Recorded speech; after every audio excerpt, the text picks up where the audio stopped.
welcome to this special episode of the 360 podcast, an all-round look at student-centered education. My name is ADRIAN Pumphrey, and this week we are joined by Dr Rodney Glasgow, who is head of school at Sandy Springs Friends School in Maryland. He's also a renowned speaker on all things equity and inclusion, especially in the case of independent schools. This episode was recorded earlier in the year, but we felt like this was a great time to release it based on recent events in our country. To help us introduce the episode and to help us shed light on the situation, we're delighted to be joined by Park Tudor's new Director of Equity and Inclusion, Camille Wiggins. Enjoy the episode. Well, Camille Wiggins, thank you so much for joining us on the 360 podcast, and welcome to Park Tudor. It's great to have you with us. Thank you. Thank you. How's it all going, settling in during this crazy time? Well, you're right. It is a crazy time, and I'm settling in largely because I can settle in at home, and that makes it really comfortable. So it's been the most unusual onboarding, one that I'll never forget, but everyone has been really welcoming. I'm just an expert at Zoom now, and so my Zoom friendships are high. So I appreciate the warm welcome I've received from the Park Tudor community. It's been great. That's awesome. Have you got a chance to go on campus at all or see people there? I have. I went over for the senior pinning ceremony. Oh, yeah. That was also a unique opportunity as well, because I'm sure that everybody in the car didn't know who this masked woman was, but I felt it was important to get on campus to at least experience that, because hopefully we'll get back to that in the way it's supposed to go, and I wanted to at least see how it took place. So that was really exciting. And I don't live too far from campus, so I can drive by and just kind of look at the buildings, and can't wait for the moment I can step foot on the ground and see everyone. It's been really interesting in my position too, because my work involves community, and I haven't seen too many people except the people on Zoom. So it's really interesting. It's like I can still get work done, but it's the bigger community that I do miss. Yeah, absolutely. So it's even in the last week or two, it's a hugely important time in our country's history. I think anyone would agree with the protests that we've had, with the outpouring of emotion and the strong opinions that people have, and the death of George Floyd. We've come to quite a moment, I think anyone would agree, in our country's history. And so that's an interesting time to change jobs and become the Director of Equity and Inclusion at Park Tudor. Right. Well, let me put it like this. When I was preparing for this conversation, I was sitting down, as I normally do, just brainstorming some questions that I would ask. And I'm kind of stumped, because just thinking about, okay, I need to step back and think about what are the questions we need to be asking right now, and so I'm thinking about that as a white guy, but I'm thinking in terms of the Park Tudor community. I'm thinking in terms of independent schools and our position in our community at this point. So what do you think are the questions that we should be asking as all this is going on?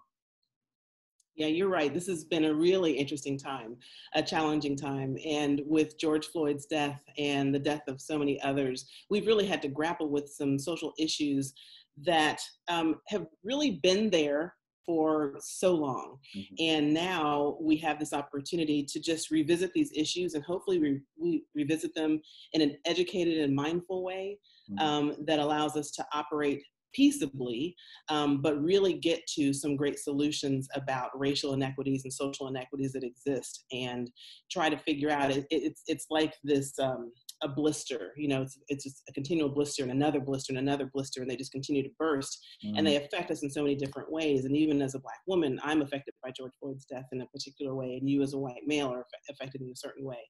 And it's getting comfortable with having those conversations about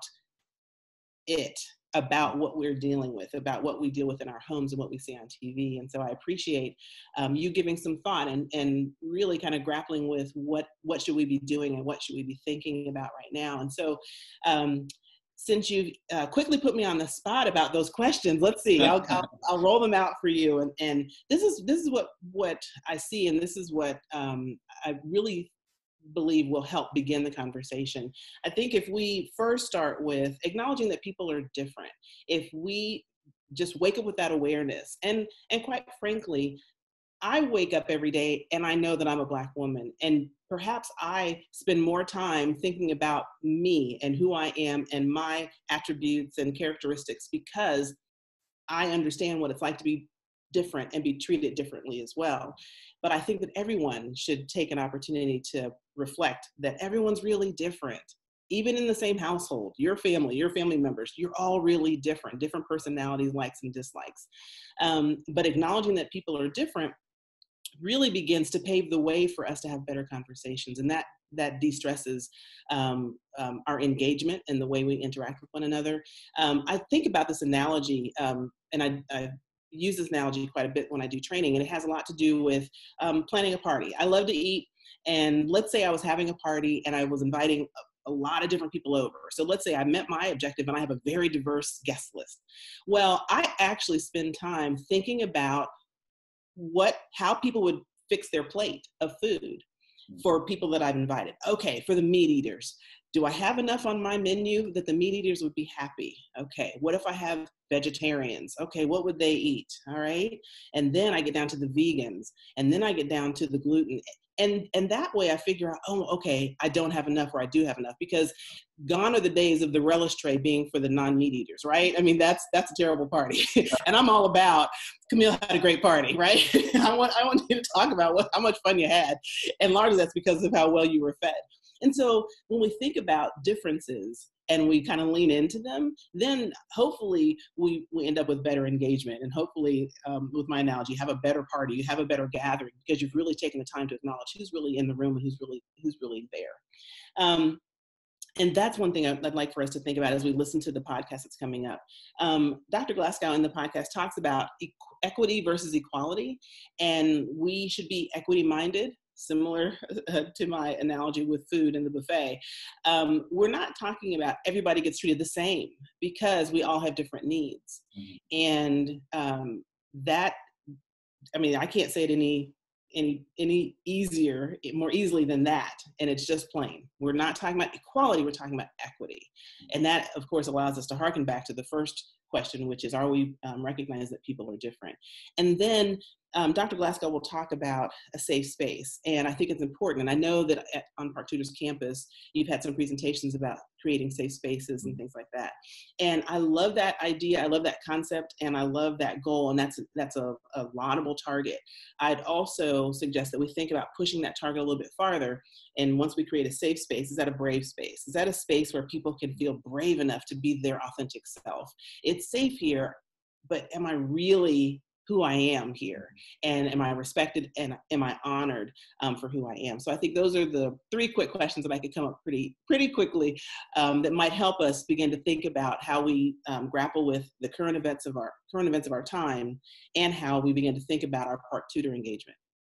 I love that focus on the empowerment piece, and just, not just kind of accepting and just, but it's actually, how can we empower people with their differences? And I guess a part of that assumes that we know the differences, right? That we're aware of the differences. I'm thinking of your party analogy, which is great. You've got to know what vegans like, right? You've got to know what they appreciate. And so that's the same with those that are different to us. It starts with awareness. And then we can start to build how we are going to empower those around us. Right. So, I think we're going to transition to the interview now with Dr. Rodney Glasgow, and I know you've seen it, and then I'm looking forward to hearing your thoughts after the interview. So let's take a look. Excellent. Well, Dr. Rodney Glasgow, thank you so much for joining us on the 360 podcast. It's a joy to have you with us. My absolute pleasure.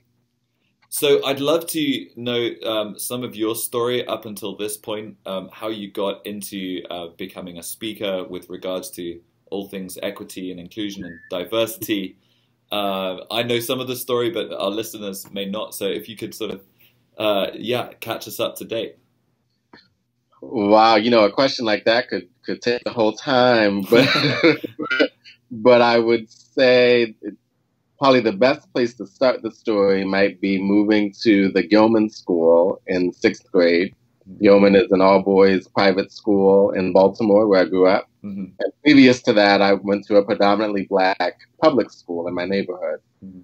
So just the experience of going from a predominantly Black public school to a predominantly white and all-boys private school kind of threw me into the mix of diversity already. That was in the 90s. And so in the 90s, there was a lot of work just being done around race in private schools. So that's sort of how I entered the racial discussion. And then when I was in high school, a teacher asked me to go to a diversity conference through NAIS, actually for the purpose of thinking about how to build a student diversity conference for NAIS. Okay. And I didn't want to go. So I told the teacher no, and the teacher said, well, you're going to go. And, the way culture works, it was an older Black male teacher who was like a father figure. So I'm like, okay, I guess I'm going to go then. Right? I gave my protest, it didn't work. Yeah. So I went, and they ended up asking me to be part of an even smaller group of kids who were going to plan a student conference in Baltimore that following year. And that would become the NAIS Student Diversity Leadership Conference that now has close to 2,000 students, right? And so I kind of got backdoored into being the leader of that. And at one point, at the end of that Baltimore conference, this would have been 96 or 97, they said, we need someone from the students to speak to us at the very end about how the student experience was. So I'm looking around like, I wonder who that will be. And they thrust the microphone to me and go, you're going to speak. And I'm like, now? And they're like, right now. And they pushed me out there in front of, at that time, the combined conferences were probably 1,200 people, right? And I gave this off-the-cuff closing speech. And that kind of began my public speaking. And I did all that for free, basically. And then a friend of mine invited me to her school to give a Black History Month assembly. If that was December, like that following February. And I came and gave a talk. And then at the end of that, she handed me $50. And I said, well, what is this for? And she said, well, we're paying you for your speaking. And I was like, oh, people get paid to do that. I had no idea. And that was probably the last time I truly did it for free. And so that sort of began my career in speaking and in diversity work, and sort of relaying my experience to all the experiences of people sort of integrating independent schools through the past 25 years. Yeah. So you've been able to view the trends in diversity and equity and inclusion for quite a while now. What have been some of your major observations? You said even from the 90s, you've been talking about this. What have been some of your observations about how far independent schools and schools in general have come up until 2020? And what are your main visions for the future? Wow. So it's almost like a two-pronged question. On some ways, it's like a hamster wheel. Like we're all exhausted, but we've gotten absolutely nowhere. And we're running the same course over and over again. Like some of the same things I was experiencing as a student in the 90s. The students in my school and schools nationwide as I travel are experiencing the same thing. As they go from public schools to private schools, the loss of friendships and the loss of neighborhood connections. As you cross that economic divide from being a have-not in the land of the haves, you lose some of your family connections because your culture is literally shifting and changing in ways that your family doesn't understand, right? Walking around and feeling like I'm glad to be here, and yet this really isn't my place. I'm just here and happy to be so. Students still talk about feeling that way. That's how we felt in the 90s, right? So on those levels, it's like a hamster wheel. And then in other places, it is completely like the moving walkway at the airport. And so you're getting there. It's slow, but you see the movement.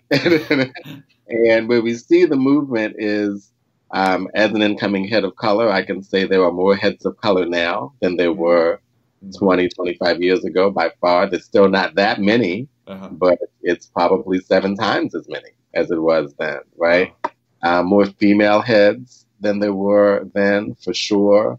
More students of color in the schools. Now a good benchmark is 25% students of color or so, and some schools are at 40. Some schools are majority minority by race. The leaps and bounds schools have made in addressing LGBTQ students and issues of gender and gender identity, things we weren't even talking about in the 90s, right?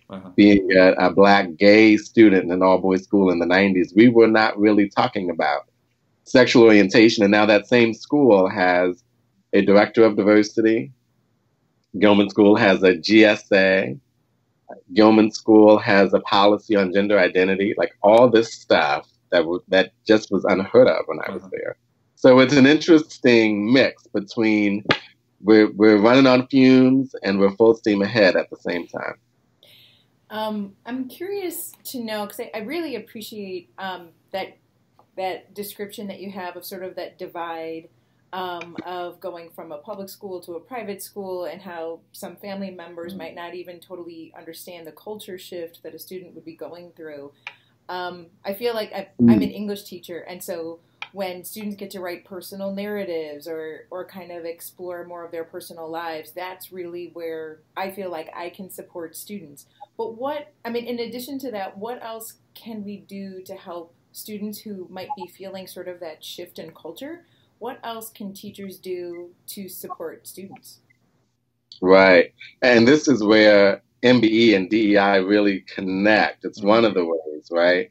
So as we know through the MBE world, if my brain is under a certain amount of stress, my potential to learn decreases. And part of what relaxes us, what de-stresses us, is just an acknowledgement that we're under the stress, right? So psychologically, just knowing that someone knows you're under stress will lessen the stress. So part of what we can do is just acknowledge that the experience is different for people who don't come from wealthy white cultures in these schools. Just being able to walk around and know that people know I'm having a different experience makes me feel less like I'm in the twilight zone. It lessens that cognitive dissonance, right, that people feel of, I feel different, but does anybody recognize that I'm different? Because people keep languaging to me that I'm the same, or that we're all Gilman, or we're all St. Andrews, or we're all Sandy Spring friends, and yet I feel like a very different student than the student next to me. So I think that's one of the basic things we can do, is give people the luxury of acknowledging that it is different, and in some ways it is difficult. I think the other thing is to move, which in terminology we have, but in practice really moving towards equity versus equality. And equity says, okay, so I know you've come to this building with a different sort of thing in your backpack than everybody else. I know you have a different background and different needs. And rather than ostracize you for that or ignore that, how can I meet you where you are and bridge the gap with what you need, even if it's different from what the student next to you needs? Yeah. Being in that space, we're talking now a lot about a sense of belonging. And the belonging mindset, again, that MBE, DEI crossover. And when you feel like you belong, part of what drives belonging is I feel safe here, but more than that, I feel comfortable. And even bigger than that, I feel at home. And what at home means is if there's something I need, I will be able to get it. If there's something that's bothering me, I can raise my voice about it and it will be addressed. Yeah. If we can create those things, then I think, to your point about the experience students are having, it'll be altogether different. Because people of color, LGBTQ students, students on financial aid, they know they're having a different experience. They know it's going to be harder for them, right? They just want to know, do you know? And I think that goes a long way. Yeah, absolutely. I love the idea of that, making sure that students of color and students from various different backgrounds are acknowledged in terms of where they've come from, in terms of they might not be having the same experiences as other students. Right. I'd love to get a bit practical on that note, if I may. And do you have any strategies in mind in the classroom, in advisory homeroom periods, or that would enable us to do that on a day-to-day basis? Right. You know, I think it's exploring some of the communication styles, which are very culturally based. And so I think even about, we have this culture of niceness in independent schools where we talk around a lot of things and we talk around a lot of rules and consequences. And there are certain cultures, especially cultures among people of color and even cultures among people with less economic means, where you just say it directly. And so one of my favorite stories to tell is in our lower school, we have responsive classroom, and it's a great technique to teach younger kids, right? And it is also at the cross-section of MBE and DEI, responsive classroom. And so I was acting head of the lower school for a bit while the lower school head was out. So I was running both our divisions, lower and middle. Oh, wow. And I'm a glutton for punishment. So I remember sitting in the office of the lower school, and a kid came out and sat on, there's a red couch that's out in front of that principal's office. And it is essentially the punishment couch. It means you've been sent out and you've got to talk to the principal and you've done something very wrong. And it was one of the students that the principal told me about before she went on maternity leave, like, if this kid gets on the couch, you've got to call home. So I say to the kid, he must have been a third or fourth grader, and I said, you know, Ms. Key has told me I've got to call home if you are here because you've been here just way too often. And he said, what do you mean? And I said, well, you've been in trouble a lot. I'm looking through your file. And he said, I've never been in trouble. I said, well, how often have you sat on the red couch? He said, I'm here about once a week, but that's not trouble. They told me to take a break. But I've never been in any trouble. I said, do you realize that sitting on the red couch and taking a break is the signal for trouble? He had no idea. And again, it was because no one had simply said to him, you are in trouble and you need to go to the principal. Right? That nice language of take a break and sit on the red couch and count to 10 and let's make a strategy. And I don't want to have to tell you it so many times. All that doesn't read to everybody as my mom's about to get called. Right. These nice teachers, they just give me all these breaks. This is great. Okay.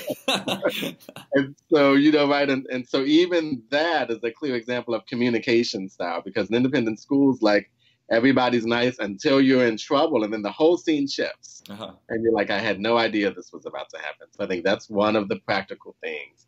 I think the other one is working through our assumptions of what people have, what they have access to, and what they already know about coming in. A story I love to tell around this is in my own days as a student, and this was in the olden days where you used to do work study if you were on financial aid. Like, I had a job at school, so everybody knew I was on scholarship.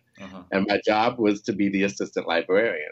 So I worked behind the librarian's desk, and I was helping students, you know, do their research or check their books out. And this one kid comes up to me. Now, I'm a kid too, right? I'm in like 10th or 11th grade. Comes up to me and he goes, and this is also in the days of the old card catalog. That's how far back I'm going to take you. There's no like internet catalog. It's all physical. And he goes, I'm doing a project on euthanasia, and I wonder if you can help me to find some books on it. And I said, yes, I know it's going to be tricky, but what you should do when you get to the card catalog is go under youth and then search for Asia. And I'm going, and he's going to be like, what?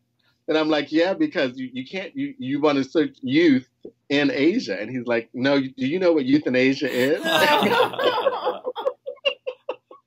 No idea, never heard the word before, right? But those are the moments where we assume people are in the know and they're not. So I think always checking our assumptions about what people have and the ways in which we're communicating would be key. How can we apply that to new parents, new families? I feel like, you know, when you first come and join an independent school community, Initially, you might kind of feel like everyone knows each other and I'm like the newbie and I don't really know anyone. What can families who've been here for years, what can they do to help bring new families in? And for maybe those who are feeling kind of on the outside, what can they do? So I think one of the biggest things new families can do to welcome, new existing families can do to welcome in new families, especially new families who are not part of the norm, is to meet on mutual ground, even the school. And the school isn't always mutual ground. And what I mean by mutual ground is a place that doesn't signify such a cultural or class marker. And so I think all the time, and my mom was one of those parents, right, who had the privilege of sending her kid to a private school, but she wasn't a private school person. She wasn't a private school parent. So she didn't go to a lot of those meetings because they happened at times in which she was working, or they happened in places in which she never went. You know, some of these homes and neighborhoods were physically and psychologically inaccessible.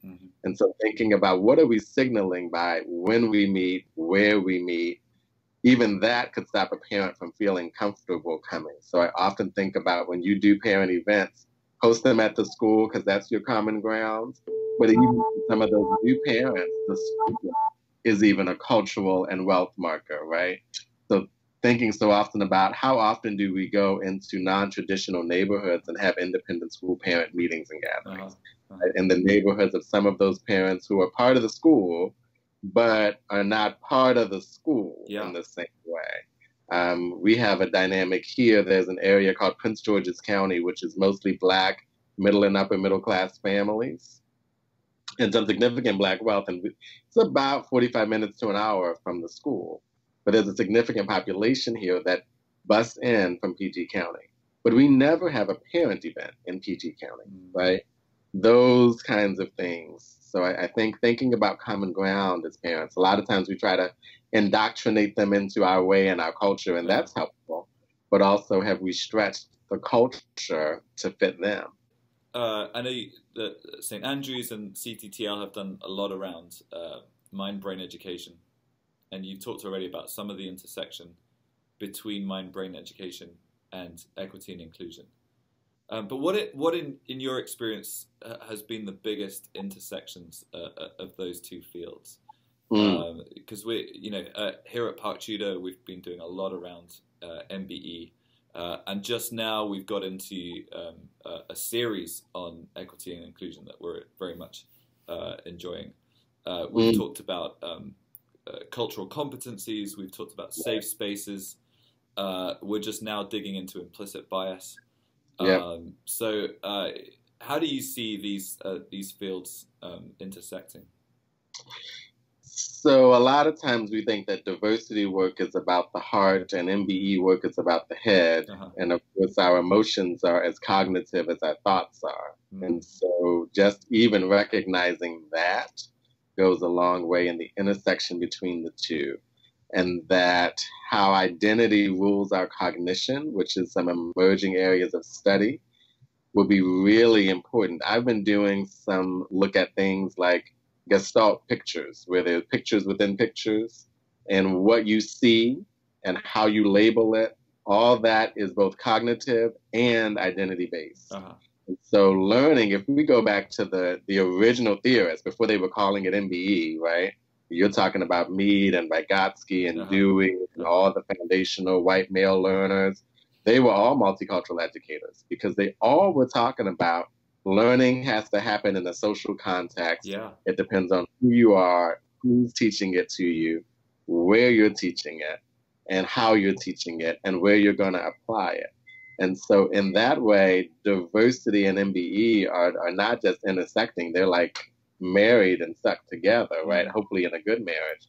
And so I think thinking about the ways in which how we think is also cultural. Implicit bias is one of the clear ways that MBE and diversity intersect because our implicit biases are both cognitive and identity driven.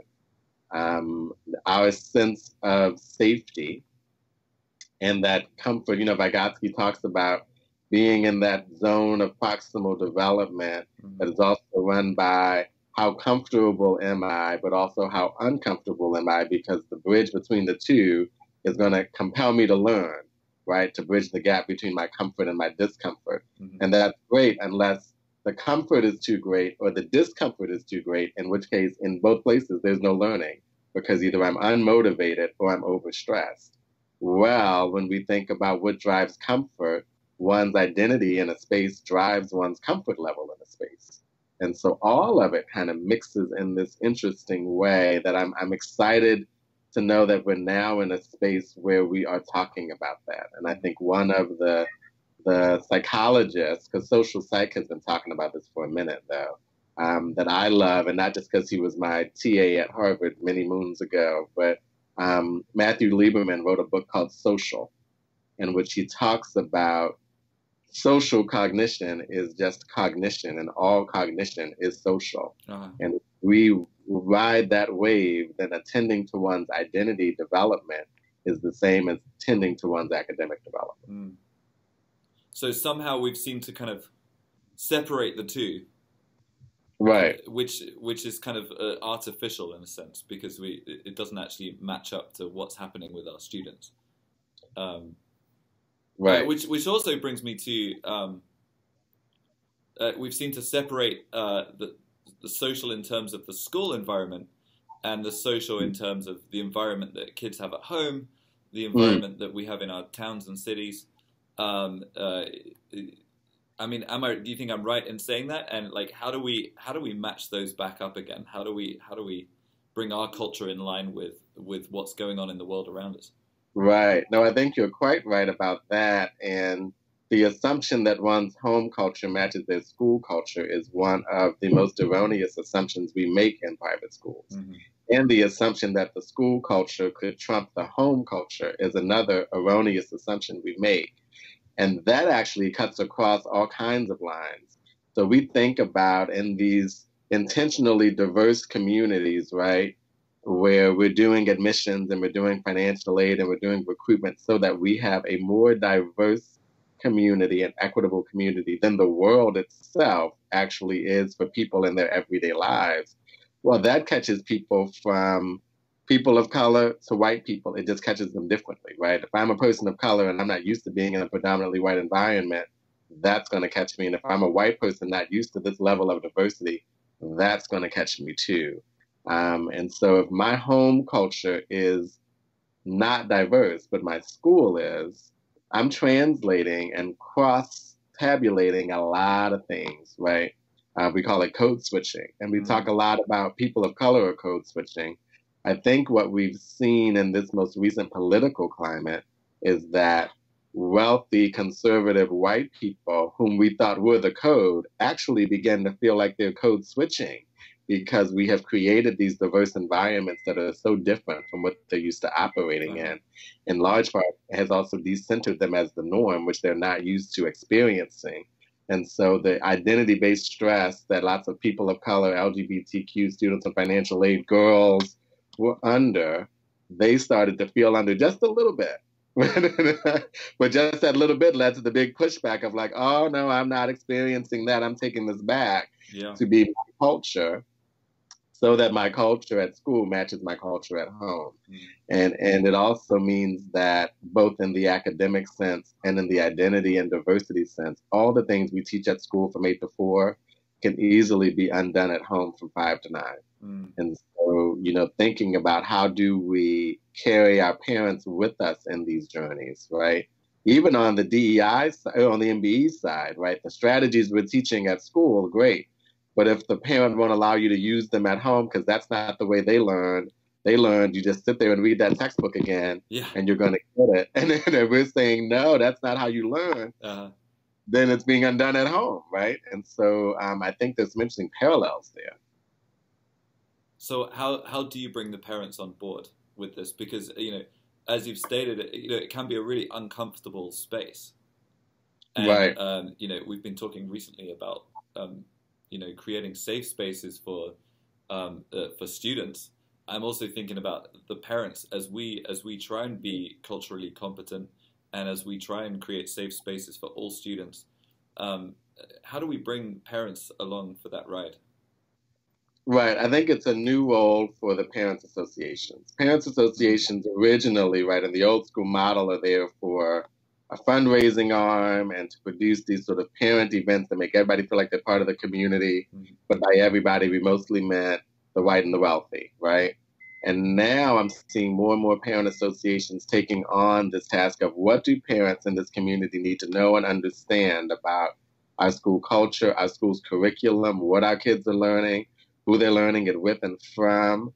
And that's such a better use of that parent power. So if we can take up the charge of, and we say this all the time in admissions, that we don't admit students, we admit families. And then therefore we don't just educate students, we educate families. And I think that's where, in this next phase of the DEI work, that's where we need to go. And we know we need to go there in the MBE work because we have to help parents to help their kids in the ways in which students actually learn best. So if we teach parents how to help their kids study in a way that aligns with what we know the research says, they're going to be even more effective at that. And if we teach parents how to talk to their kids about race, class, gender, and sexual orientation in ways that we know they will need to know for the world, they're also going to be more successful. I wonder how much it starts with dealing with our own biases. So the last E&I session that we had at our school was on implicit bias, and we got introduced a little bit to the Harvard implicit bias test, which I've taken in the past. I was not comfortable with my results, as many people were probably not comfortable with their results, but it was very eye-opening. It's given me a lot to think about. But honestly, I wasn't quite sure what to do with that. As an educator, as a parent, I live in an urban setting, so it's kind of like, how do we begin to deal with our own implicit biases so that we can do this work? So that's a great question, and a part of it is moving past the moments of anger and fragility around the fact that we have them, because everybody has them. It's just knowing what your implicit biases are and where they come from. Every human being has them. We know evolutionarily and cognitively we need them to function and survive in the world, right? Our implicit biases make our decision-making so much faster, not always as accurate as we'd like it to be, but that's what the brain is attempting to accomplish through the creation of implicit bias. Is if I can get a rubric for how this situation or how this group of people or how this place works, then I can be moving that much faster and more successful through the world based on my own experience of the world. And that's where the bias comes in, is you only know what you've experienced. Your brain can only compute from the situations it's been placed in. And so if we get comfortable that every human being has implicit bias and that it does serve a purpose. So a lot of people go on these exhausting journeys to be unbiased people. It will never happen. And it should never happen. You absolutely should be a biased person, right? But you should be a person who's informed about your biases, where they come from, how they operate. You should be a person who, in the face of contrary information that devalues your bias, you should be able to let some of those biases go and go, that does not compute here. Let me redirect. I think where we get in trouble is because we are biased and we hold on to those so tightly that we don't allow contrary information to come in and shift our cognition or change our behavior. That's the real danger. The bias is not the danger. And so I think when people start thinking more like that, you know, I think about my own rubrics around race, and I think all the time I see things as racial that really are not racial. And rather than trying to not see race, I just need to be present to the fact that race is one of my lenses to the world. And so what I need to do is every now and then check, is that a racial moment or not? And sometimes I can't check myself. Sometimes it's retelling the story to someone else and being like, oh, okay, maybe that wasn't race, right? Yeah. Or, oh, okay, I was right this time. And so I think in those ways, we've got to struggle with our biases. I remember going to valet park my car, and the valet didn't get up and open my door, right? I was irritated, and I thought, I'm having a racial moment. I bet he parked everybody else's car. Well, I was at a dinner with a group of white people, and I came in all flustered, and I said, I bet he parked everybody's car here. Turned out he didn't park anybody's car. Everybody had to get out of their car and go over to the valet. I thought I was having a racial moment, but I wasn't. But if I didn't check, I would have written a letter to the restaurant to say how racist your valet practices are, right? Sure. That's how the bias was there. I just had to be aware of it enough to say, let me just check this, because I may or may not be right. What kind of training and workshops and work have you done at your school thus far in equity and inclusion? So, of course, the Center for Transformative Teaching and Learning is housed here. So we've done extensive work in MBE, and the center is also doing more work in MBE and DEI. And I run a lot of the professional development on the DEI stuff. So a lot of stuff, it sounds like what y'all are doing, implicit bias being one of them. Looking at the role of cognitive dissonance being one of them. Identity developments and how identity development and the brain sync up, like the cross-section between identity development and child and adult development. Those are the kinds of things we're talking about. That gives us a lot to think about for the future. So thank you. Unfortunately, we've got time for just maybe one more question. And this is a huge. I've been talking to my colleagues about questions to ask guests, and this is one that came up. I think it's a very important question. What is currently on your favorite Spotify playlist? Well, that is an excellent question. I'm a bit of an eclectic music person, but I'm sort of a neo-soul at heart, somewhere between neo-soul and Motown. Okay. So, and I listen to music all the time. So this morning I was listening to the Yolanda Adams station. So I was in a little bit of a gospel feed. And then in the afternoons, I switched over to like a Jill Scott, India RE vibe. All right. Yes. That brings me back to the 90s, man. That's right. You take me back, right? And then the drive home, I tend to switch over to like Drake and Lil Wayne just to just keep them guessing. I love the different times in the day thing. Working through. You just go like, is it? Yeah. That's great. You got like 3 different playlists going on there. That's right. And sometimes I mix them all up and it's interesting. It's like, did we just hear Kirk Franklin and then like Lil Wayne? We did. That's the novelty piece. MBE right there. MBE. Well, Dr. Rodney Glasgow, thank you so much for joining us. It's been a joy to talk with you. Thank you. It's been a wonderful afternoon. Thank you for inviting me. Thank you. Well, there was lots in there, lots to think about, lots to consider. And, we recorded this interview with Dr. Glasgow a couple of months ago now, 2 or 3 months ago. And no, even before that, it just points to the fact this is an ongoing conversation. This is a conversation that happens over a period of time. However, I think bringing it to today, it feels like, okay, we can keep talking about it, but, things need to start happening, right? Change needs to start happening sooner rather than later. So my question is, where do we, as a community, as an independent school, where do we go from here in terms of making the changes that are necessary? Well, I think if we really look at, we can go back to the 3 questions that I posed at the beginning of the podcast.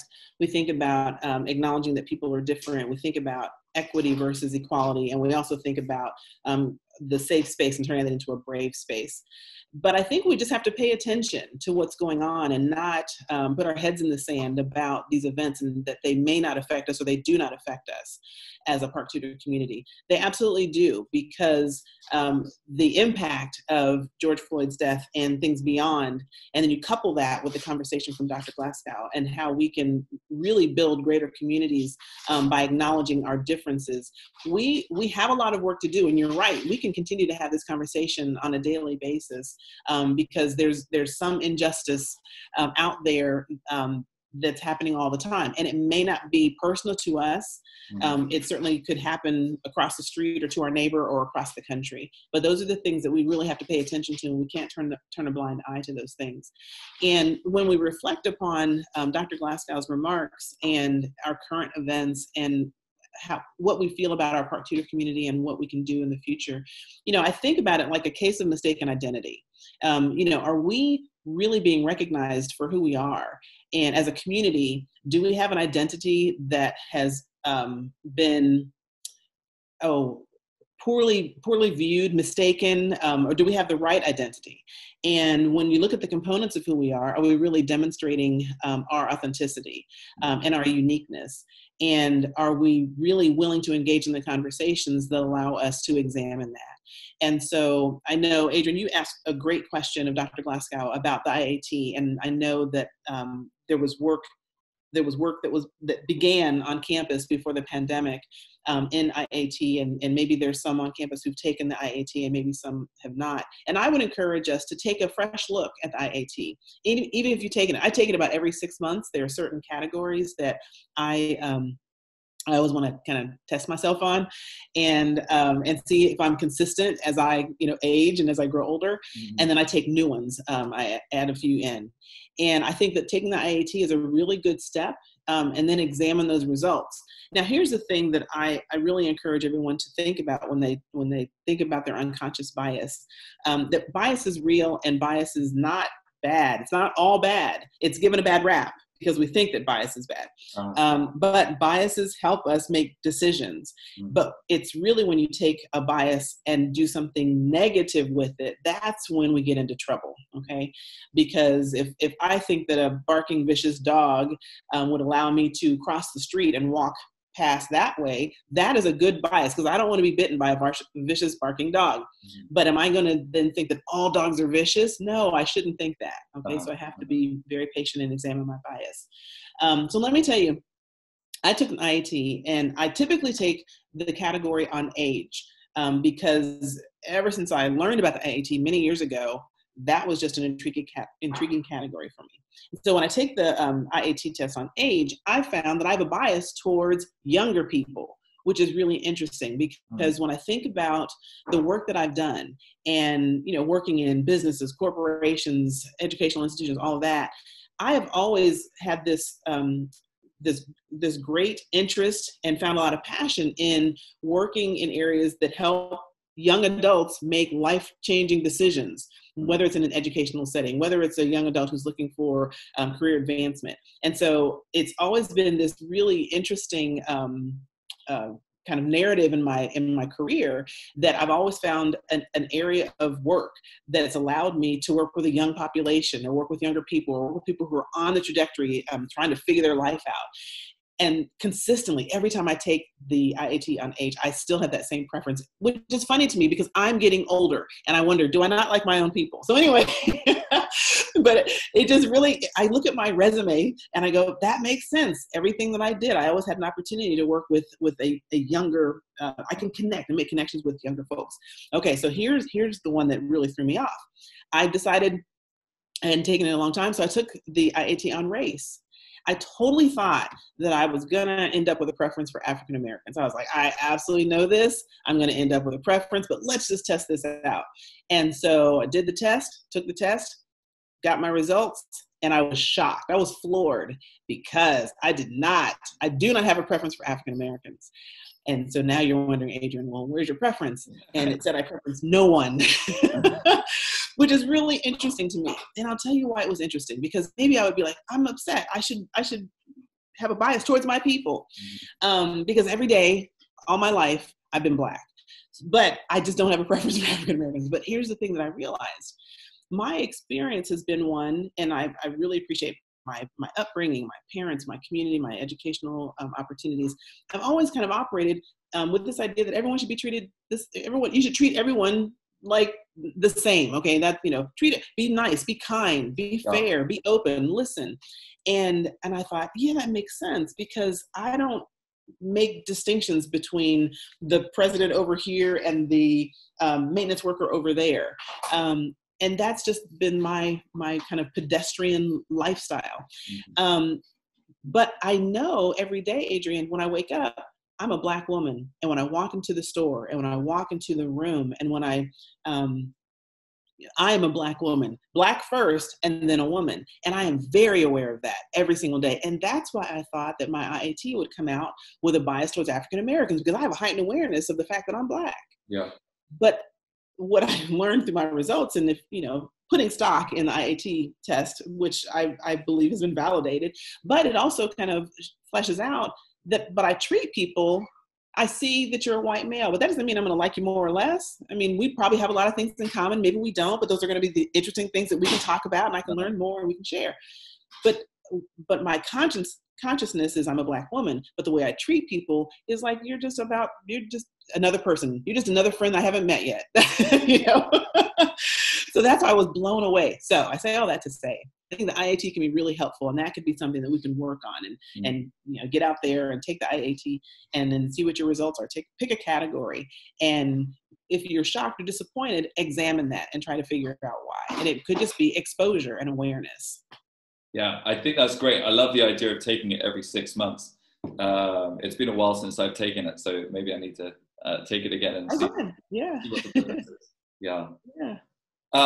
Well, thank you so much for joining us. It's been really good to meet with you, and I know this is just the surface. You know, this is just the beginning of a huge conversation. But we're really glad to have you at Park Tudor, and excited to talk further with you. I'm excited as well. Thank you so much, Adrian. Thanks, Camille.